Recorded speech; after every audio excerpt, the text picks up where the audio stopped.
What's up, my YouTube family? Welcome back to the Gaming Brigade, and we found out this morning that we're getting a new DLC for Tiny Tina's Wonderlands today. Therefore, I wanted to take a few minutes, go over some of the details, and answer some of the questions you've sent the channel. Now, if you happen to be new here, feel free to hit that subscribe or join button. We would love for you to be a part of our gaming family. If you enjoyed this, do me a favor, hit that like button as well. And remember, we are currently having a giveaway for an Xbox Series X. To enter, all you need to do is subscribe here or follow on Twitter, and the winner will be announced on July 4th of this year.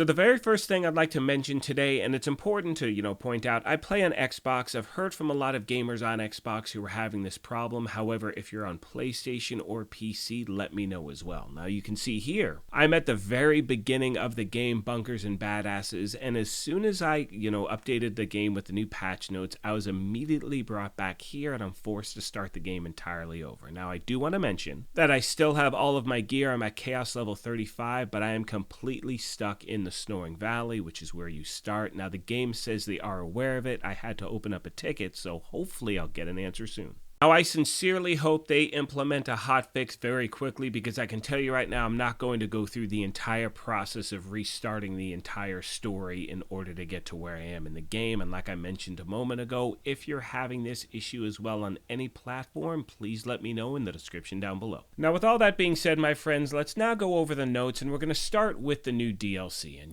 like for me, I can't play it as yet. I have no access to it on the map, but I do want to give you a breakdown of what's going on. So I don't think any of us really realized they were going to be launching it today. As most of you know, last week's patch notes were really weak. They nerfed a bunch of rings, but it looks like this week we are getting a bunch of good changes. Now, as you can see here, the game says the following: we have 4 weeks of boss battles and new loot. And I know for a lot of us out there, that's not really what we're looking for in regards to a DLC, but there seem to be a few changes as we scroll down. Now, once again, you have to go to Dreamvale Overlook. You're going to find another Mirror of Mystery, and that's where you're going to be able to access the new DLC.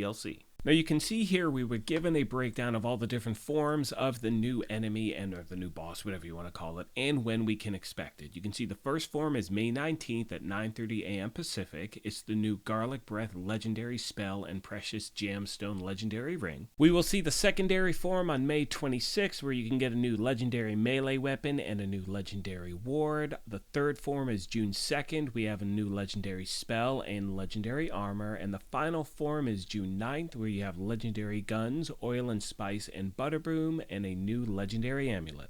And as we make our way to the actual patch notes, some of you have already reached out to the channel asking, if you go offline and play the game, will you have access to all 4 forms of the boss? Honestly, I have no ideas yet, because I can't get past Snoring Valley, but as soon as I have any more details, I will pass them along. Anyway, my friends, with that being said, let's get into some of the details with these new patch notes, because they did make some great changes to the game and a lot of things people have been asking for. Now, you can see here, one thing they did, they added special vending machines to the loot room at the end of the Chaos Chamber. Each machine has a Legendary of the Week for sale that will change every Thursday at 9 a.m. Pacific. You can also see that mission reward gear is now more likely to show up in standard vending machines, and also many mission rewards can now drop as enchanted and can be enchanted at the reroller. Moving on, you can see here they list some issues that people were having in regards to crashing, from occasional crash that would occur when switching between display modes, tabbing after searching for a shift friend, and as always, if there are any issues you are having in regards to crashing that are not listed here, please let me know. Next, we have a laundry list of concerns that people have been having that the game say they address. Now, I'm not going to bore you with reading them word for word. I will leave a link to the patch notes in the video's description, but as always, please check these out. And again, if you're having any of these issues that are still going on, please let me know. And as we make our way to the class adjustments, I think what's frustrating for a lot of gamers out there is that it seems that these are things that they said they fixed earlier in the game and they continue to be a problem. Now you can see here they addressed more class-specific issues. But for instance, for Clawbringer users, we've had Storm Smite issues from the get-go. We've had issues with Spore Warden as well. Now they have made a few adjustments to these things, and I really hope moving forward that this is the beginning of better communication between the game and the player base in regards to actual issues people are having. I know a lot of people become frustrated when, you're looking for certain answers in the game, and all we seem to get sometimes are nerfs to weapons and items and gear and rings that a lot of people seem to be enjoying, and there seems to be a lot of overcorrecting. So like I said, hopefully we are now trending in the right direction. Now you can see here, we do have a lot of buffs to different characters. The Spore Warden is getting a big buff. The Clawbringer, if you look at all this stuff here, you can see,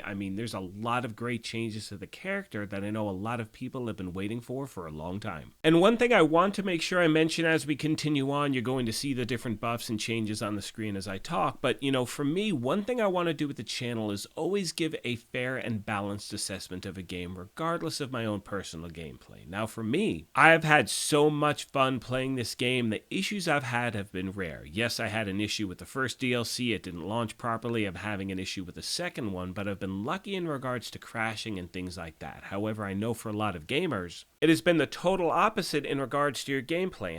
You're dealing with nothing but crashing issues. You're forced to play offline so you can just actually play the game. So once again, let me know what's going on in your gameplay. The main goal here is to try to help out as many people as we can. Anyway, continuing on, we see the regular weekly rotation that we have in the game. As most of you know, every week there is a new mini game, or whatever you want to call it. It's not a mini game. It's a new, featured boss in the Chaos Run. This week features Oculus and Mushroom Monster, and they've also made a few adjustments as well. In regards to the Wheel of Fate, I know a lot of people have been frustrated with that. You can see they adjusted the Wheel of Fate to drop more items along with Moon Orbs and Gold. They removed redundant quest markers for the Slayer of Vulcanar. They also removed the damage scaling increase from Hawkins' Wrath from the May 5th hotfix. This had to be removed to address a crash that we saw impacting Xbox players. We will be investigating how to properly address this in a future patch. Last but not least, today you can see they made some Frost weapon adjustments, and they said the following. Frost does damage over time, but we found some Frost-only guns like Liquid Cooling that were mistakenly balanced as if that was not the case. We will be adjusting those weapons upwards so that they will still roughly deal the same damage. Queen's Cry specifically was mistakenly nerfed because of the elemental damage was included but not during balancing. Finally, you can see at the bottom of the page they adjusted Frost damage scaling for guns by minus 5.9%.